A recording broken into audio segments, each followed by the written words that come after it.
Hello guys. तो guys पिछले topic में हमने इफेक्ट्स को कैसे यूज़ करते हैं, कैसे उनकी प्रॉपर्टीज़ को चेक करते हैं, कैसे ऑफसेट करते हैं, इन सब के बारे में हमने बेसिक नॉलेज ले लिया है।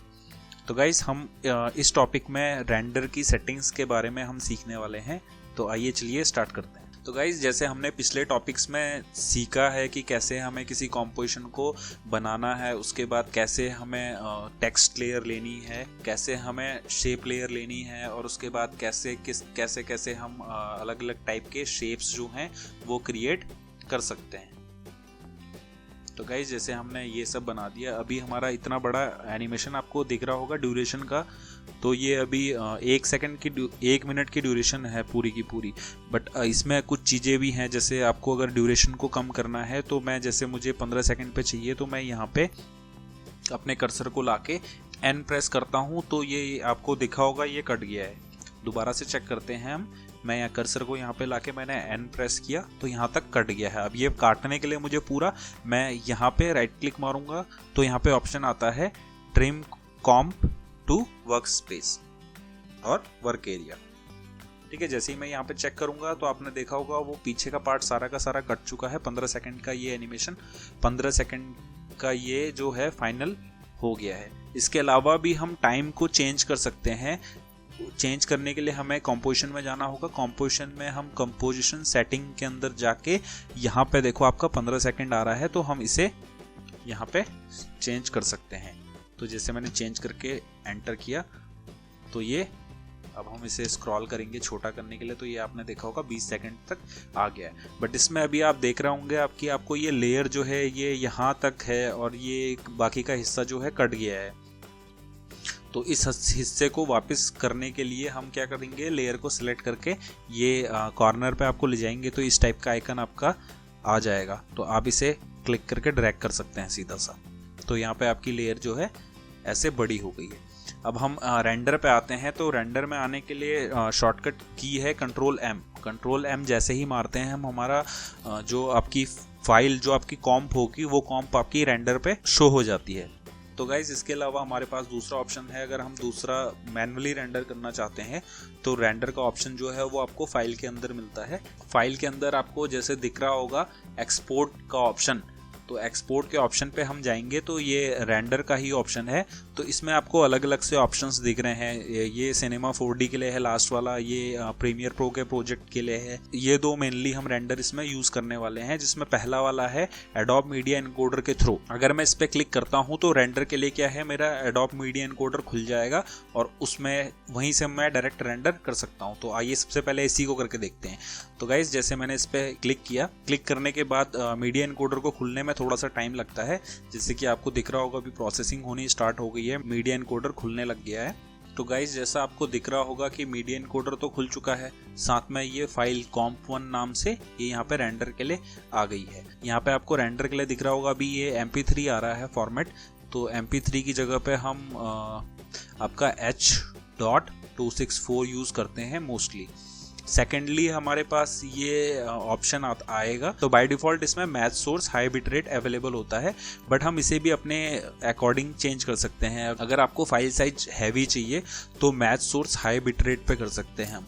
बट अगर आपको फाइल साइज रिड्यूस चाहिए बट आप क्वालिटी में उतना ज़्यादा कॉम्प्रोमाइज़ नहीं करना चाहते हैं, तो उसके लिए सेकेंड ऑप्शन यहाँ पे match source medium bit rate का है। तो इसके अलावा भी यहाँ पे काफ़ी सारे ऑप्शंस मीडिया एनकोडर में होते हैं। अगर मैं इसे खोलूँ तो यह आपको दिखेगा, यहाँ पे काफ़ी सारे ऑप्शंस यहाँ पे अवेलेबल हैं। तो अभी इन ऑप्शंस को गाइज हम आने वाले टॉपिक्स में कवर करेंगे कि क्या क्या ऑप्शंस हैं, कैसे कैसे ऑप्शंस से हम कैसे कैसे आउटपुट निकाल सकते हैं। और थर्ड आप पे लोकेशन का ऑप्शन है कि कहाँ पे आपको ये एक्सपोर्ट फाइल चाहिए। तो ये हम सेव करने के बाद जैसे ही हम रेंडर स्टार्ट करेंगे तो यहाँ पे ये रेंडर स्टार्ट हो जाएगा। ये तो था गाइस पहला ऑप्शन। अब हम चलते हैं सेकंड ऑप्शन पे, जो आफ्टर इफेक्ट खुद से ही रेंडर करता है। तो इसके लिए जैसे हम वापस एडिट पे जाके एक्सपोर्ट पे जाएंगे तो सेकंड ऑप्शन है ऐड टू रेंडर क्यू। तो जैसे ही मैंने ये रेंडर क्यू में ऐड किया तो ये रेंडर क्यू में मेरा आ चुका है। यहाँ पे कुछ ऑप्शंस आपको दिख रहे हैं, तो इन ऑप्शंस को भी एक बार देख लेते हैं। ये रेंडर्स की बेस्ट सेटिंग्स है, ये बाय डिफॉल्ट होती है, इसमें अभी आपको कोई भी चेंजेस करने की ज़रूरत नहीं है। इसको हम कैसे चेंज कर सकते हैं वो हम आने वाले ट्यूटोरियल्स में देखेंगे। सेकंड ऑप्शन आपका है लूजलेस सेटिंग्स का। तो अगर आप लूजलेस सेटिंग्स खोलते हैं तो इसमें कुछ ऑप्शंस हैं, जैसे आपको फॉर्मेट कौन सा चाहिए, यहाँ पे फॉर्मेट का ऑप्शन है। तो इसमें आप जैसे JPG सीक्वेंस अगर आप चाहते हैं, MP3 या PNG सीक्वेंस आप चाहते हैं, या अगर MP4 चाहते हैं तो MP4 के लिए यहाँ पे AVI का ऑप्शन है। इसके अलावा क्विक टाइम का ऑप्शन है। तो ये यहाँ पे ऑप्शन है। तो बाय डिफ़ॉल्ट अगर हम अभी AVI पे ही यूज़ करते हैं। तो सेकेंडली जो मेन चीज़ है वो है चैनल्स। अगर आपको अल्फा चैनल्स भी अपने वीडियो में चाहिए तो आप यहाँ से RGB प्लस अल्फा कर सकते हैं। बट अगर आपको सिर्फ RGB चाहिए, RGB का मतलब गाइस समझ रहे हैं आप, अगर आपकी स्क्रीन पे कोई आपको कंप्लीट स्क्रीन बैकग्राउंड के साथ अगर आपको स्क्रीन चाहिए आपकी, तो आप डायरेक्टली RGB में एक्सपोर्ट कर सकते हैं। बट अगर आपको जैसे आप PNG सीक्वेंस किसी चीज़ का निकालते हैं तो PNG सीक्वेंस में क्या रहता है, आपका ऑब्जेक्ट के जो बाकी का स्टेज होता है, बाकी का स्टेज जो है खाली रहता है, वो अल्फा रहता है। तो उस केस में क्या करते हैं हम, उस केस में हम RGB प्लस अल्फा वाला ऑप्शन चेक करते हैं। उसके बाद इसमें देखिए गाइज, यहाँ पे एक लास्ट नीचे ऑडियो आउटपुट का ऑप्शन है। तो मेक श्योर दैट कि ये ऑडियो आउटपुट का ऑप्शन ऑटो या ऑन में हो। इसके अलावा जैसे यहाँ पे ये फॉर्मेट सेटिंग का भी आपको दिख रहा है, तो ये फॉर्मेट सेटिंग्स हैं। ये भी हम आने वाले चैप्टर्स में, आने वाले टॉपिक्स में देखेंगे कि कैसे कैसे इन्हें हम यूज़ करते हैं।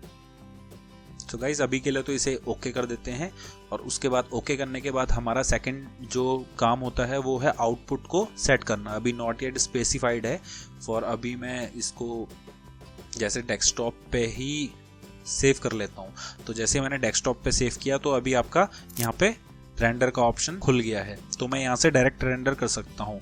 तो अगर मैं यहाँ से रेंडर करूँगा तो ये आफ्टर इफेक्ट में ही रेंडर होगा। इसके अलावा अगर हम सेकंड मीडिया एनकोडर में से रेंडर हमें करना है तो वापस हम अगर इस पर क्लिक करते हैं तो ये सीधे क्या लेके जाएगा, इस फाइल को मीडिया एनकोडर में दोबारा से खोल देगा और हम वहाँ से भी इसे रेंडर कर सकते हैं। तो गाइस इस टॉपिक में आपने सीखा रेंडर कैसे करते हैं, क्या क्या सेटिंग्स उनकी रखी जाती हैं।